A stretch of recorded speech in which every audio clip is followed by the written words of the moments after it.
এই তোমাদের হলো? এত সময় দেওয়া যাবে না আলিফ। ওইটাকে ধরো স্যার।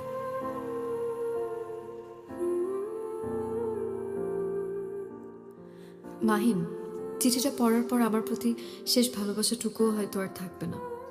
আজ সারাদিন আমি আপনাকে আমার হারিয়ে যাওয়া সুন্দর দিনগুলোর কথা বললাম, আর চিঠিতে বলবো আমার জীবনের দুঃস্বপ্নের কথা।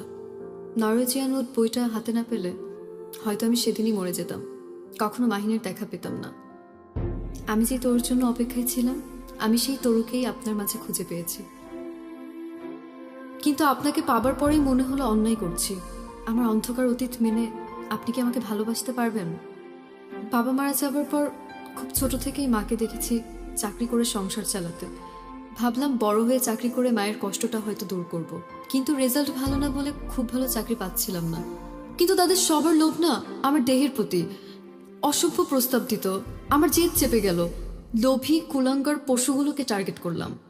যারা মেয়ে মানেই ভোগ্যপণ্য মনে করে তাদের উচিত শিক্ষা দিতেই বানিয়েছিলাম আলেয়া পার্টি।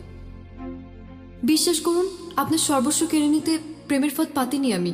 গত 3 মাস আমি ডুবেছিলাম আপনারই প্রেমে। তাই আজ আমি নিজেই আমার ফাঁদ পেতেছি। আমার জীবনের সত্য, আমার প্রায়শ্চিত্ত আমারই থাকুক। তবুও সাত জাগে, যদি ফিরে আসি শুদ্ধ মানুষ হয়ে, এই চেনা পথে অচেনা অতিথি হয়ে, আপনাকে ফিরে পাবো তো?